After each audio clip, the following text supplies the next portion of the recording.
It's already nice for me. I just have to.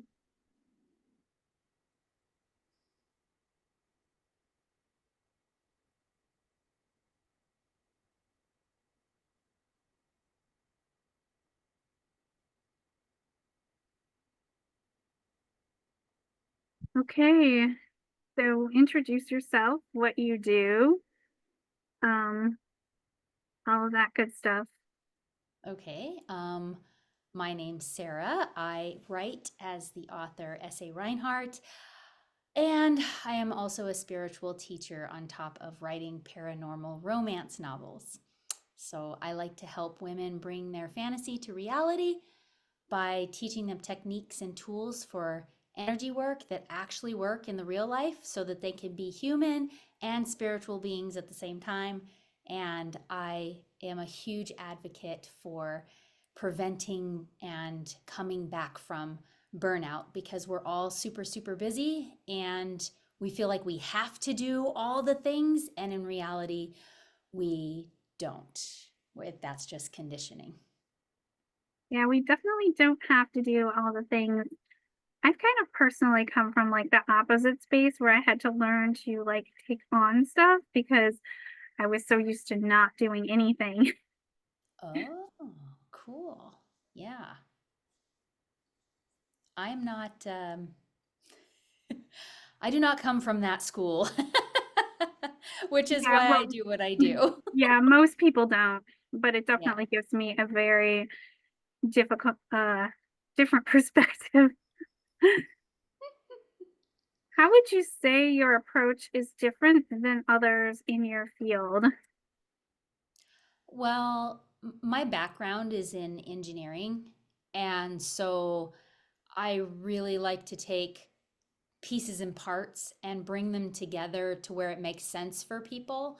A lot of people, like I do, like a lot of other coaches and things like that, I mean, I do human design consultations, I do Reiki sessions. I call them ground and release sessions because we have to release the junk to ground ourselves in our own what we call reality, right? And I really feel that my perspective, being a double certified Reiki master, I'm a master certified health coach, which a few people know that too. Like I have so many blends of things that I mix together, and I really help people bring their puzzle pieces to make sense for them and allow them to see what's possible without all the I should do's, right? That's certainly a different approach. Would you say you're more introverted or more extroverted? I'm probably an ambivert. um, I started my journey in life out being completely extroverted. I was super, I loved people. I still love people. Um, yeah, I don't mind talking to people. I like talking to the right people. But as the years have gone on, I've had to hide away a little bit because it's an energy preservation thing, but I still love people. So I'm really equal as far as extrovert and introvert now. I'm more of an ambivert myself as well, so Yeah. that's certainly an interesting perspective. How have you changed your networking strategy over time? Oh, so when I first started networking, it was because people said that's something you should do. Again, the shoulds, right? I have a lot of experience with the shoulds.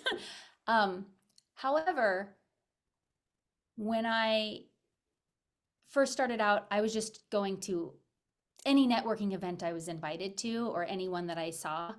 And I found out really quickly that I didn't feel like I belonged in them.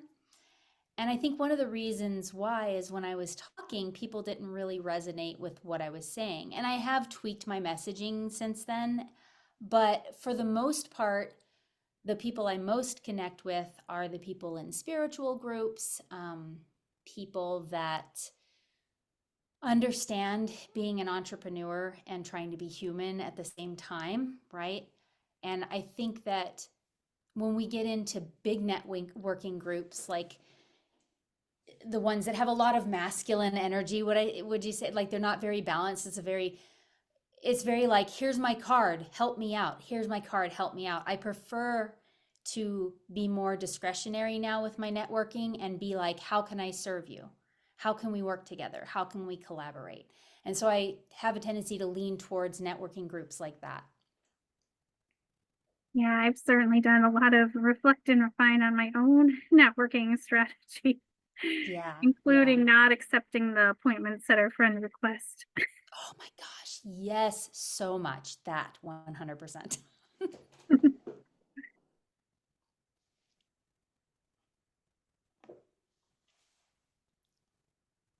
How is the way that you network different from the other people in your network? Um, Sometimes I feel that everybody has their presentation for themselves are a lot more polished than mine. I feel like if I try to memorize what I write out, I feel like I mess it up. And so for me, I just tap into what I'm feeling in the moment, and I'm feeling the energy in the room. And that could be in the Zoom room or, in person. But I feel like that works better for me because I'm better able to connect with people that really need to hear what I have to say. I'm I'm not for everybody. I'm not for everybody, but the people who I am for, I tap into the energy and just say, okay, well, this is me. I don't have a set like introduction. Yeah, I do have a set introduction, but then again, I I mean, I can do on paper I do, right? yeah, yeah, But when I actually get there, it's different. yeah. Well, I keep my message statement pretty much the same, but how I elaborate on it changes. Yes, exactly.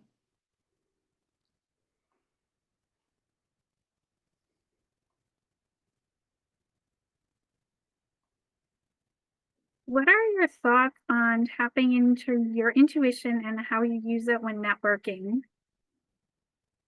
Oh, I love this question. When when I'm in a room full of people, Zoom room or otherwise, right? If I feel funky or off, I never used to listen to that before. I was just like, whatever, I'm just being childish. Like I would beat myself up over it, right? And now I'm like, there's a reason why this feels off. There's a reason why I'm not feeling comfortable. And it's not that I'm not feeling comfortable with myself. It took a lot of work to get there for that. But I use my intuition all the time. Like not just daily, but hourly. Like any intuitive hit that I get, I now have to listen to that, right? It's important because our intuition is something that we have been taught and conditioned to ignore for facts and figures and science and things like that. But in actuality, when we just follow those little nudges, and it's different for everybody. Some people have gut feelings, some people have like they can hear things, some people like it's just a feeling or a knowing. When they listen to that and they follow that, that's when things that you could have never imagined happen can happen. Happened can happen. Right? So I think it's really important in networking to use your intuition to know which people to follow up with and which people to, you know, maybe say no to, right? Um, and it takes a lot of effort in the beginning to go with your intuition rather than what you've been taught, because what you've been taught is a habit. It's like, well, let's analyze this. Let's analyze this person. What do they do? Is it good for my business? Is it da da da da? But In actuality, if you're just like, I really don't know why, but I just really want to follow up with that person. That happened at a networking meeting that I was at a couple weeks ago. I was like, huh, that lady looks cool. And we ended up being in a breakout room together. And I was like, you are cool. Let's talk. you know?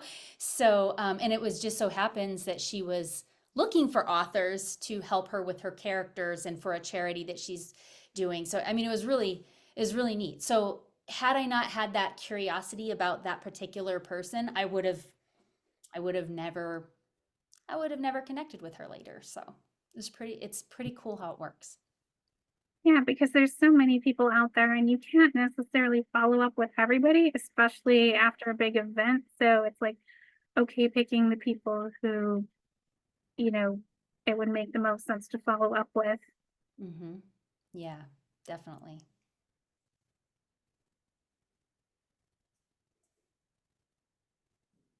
Did you invest in upgrading your networking skill set? Would I? It Did just you? really depends. I would not invest in that alone. It would have to be part of a package for me because um like if it was networking and marketing and niche, or if it was uh networking and effective communications, something like that, something new, or networking and strength builders. You know what I'm saying? Like if it was together, it would be worth the investment for me personally because I already naturally network. I always have throughout all the jobs I've ever had. The only reason why I've had jobs that I've had and am doing what I'm doing is because of networking naturally, just the way I naturally know how. Yeah, not everybody does it naturally, No, you are very right. I'm an anomaly for sure. or people like don't realize what they need to be doing to get where they want to go. Yeah. Well, the follow up is key, right? You can go to 100 networking meetings and ignore all the business cards that you got or ignore all the websites that were shared on the Zoom chat or whatever. And and then it just stays there. And they say the money's in the follow up when you're talking about potential leads. It's the same thing with networking, right?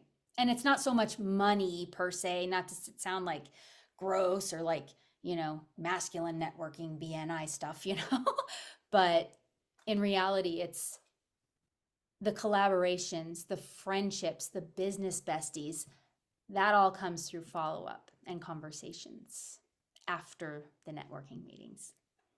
Yeah, you're not a lot of networking events. You're not even going to have that long of a conversation. So, Exactly. Yeah. It's like speed dating, right? It's like we have an hour, there's 30 people in this room. It's like, whoa. for sure.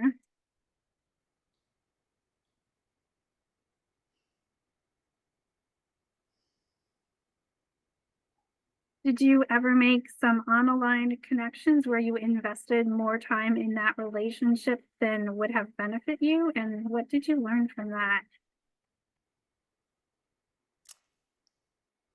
I I would have to think about that. I know a lot of people, and most of the people I know and most of the people that I am still friends with and talk to, at least monthly at the very minimum, most of them are daily, right? Uh, came from some type of group program or or networking event. I feel like networking events are really awesome to meet new people and to connect with them. But like I said, I have so many Facebook friends, most of which I found through networking. And some of them I still connect with, and some of them are just there. And sometimes we forget who each other are because it's not in the feed and the algorithm and all what have you, right? But I think one of the really coolest relationships I think I've ever built through networking. I don't know. I wouldn't say it comes down to a meeting, but I would say it comes down to just talking to other like-minded business owners, really. Yeah. Mm. People say getting comfortable being uncomfortable is part of the entrepreneur skill set. Would you agree with that? Oh yeah, 100%. 100%. Yeah. Um, you're always going to be what a lot of people call up leveling. I don't really like that term because I'm very much a language person, right? But for the sake of simplicity, let's call it up leveling. Anytime you get to the edge of your comfort zone, there's something really great on the other side. Entrepreneurs are constantly going through and growing through stages of growth. And a lot of times when we get called out on things, it's really just a call up to our next level self, right? So there is what we call the highest self, right? Oh, it's your highest self talking to you. It's your intuition, it's God, it's universe, it's whatever you want to call it. It's that next level of you that you're becoming. And it's very uncomfortable getting there. Transitions are very uncomfortable. If we think about the butterfly, right? And how it goes through as a caterpillar, a cocoon phase. Well, in that cocoon phase, you're in a bunch of yucky, sludgy, gross, slimy stuff, right? And you're growing.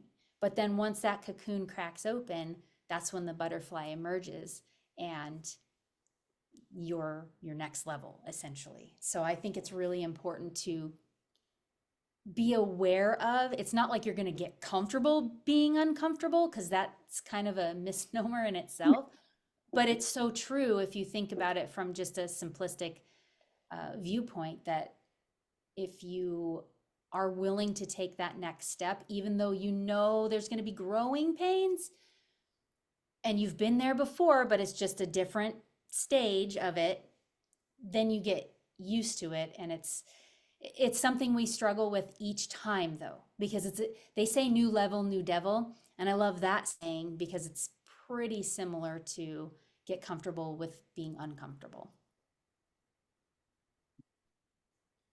Yeah, definitely part of the entrepreneurial skill set. Absolutely. Any closing remarks for things you want to add? Yeah, I would just say for anybody who is an introvert or an so if you're an introvert, that's going to be the uncomfortable part is meeting new people. Even for extroverts, it's not just about meeting new people, but I don't want to say selling your idea because that sounds really gross to a lot of people. However, if you are not confident in yourself and what you bring as a business owner, that's something, that's a skill set that I believe everybody would benefit having support around, right? Whether it be a weird energy that you're dealing with, which is specifically my sect of self-help, right? Um, but really just sitting into the whys and figuring it out. And this is why I think that human design is so important, not to use it as the be all end all tool, but to be aware of what the shadow and the gift side is, and then helping yourself through that and giving yourself a lot of compassion because you're growing. And when we first learn how to walk, we always fall down, but then we get the hang of it and we're off running. So it's the same concept with the entrepreneurial journey. And when we were learning to walk, we had our parents or grandparents helping us, right? Our caretakers helping us. When you're an entrepreneur and you're doing new things, you need that support. And networking comes in really wonderfully for that, because you can meet a lot of really supportive people. As long as you're your authentic self, that's another thing. As long as you're being yourself and not trying to be somebody who you're not, you are going to connect with the right people for that. And I definitely think it's important to be your authentic self because otherwise you might just be connecting, but not really connecting because they're not really connecting with you. They're connecting with the false persona that you've put on. Absolutely. Yes, absolutely. So don't really have any other questions. So Cool. Awesome. Well, if anybody has any questions or they'd like to learn more about specifically what I do, they can always DM me, especially with crystals. People send me pictures of their crystals all the time. They're like, what does this work for? What does that work for? And, for confidence and self compassion, there are certain crystals for that, right? But that's the energetic side of it. So if anybody needs any help with that, I'm always here. I'm in the group. You can just look up my name. Oh, yeah, and Sarah Perez is what I go by on my professional profile, not my.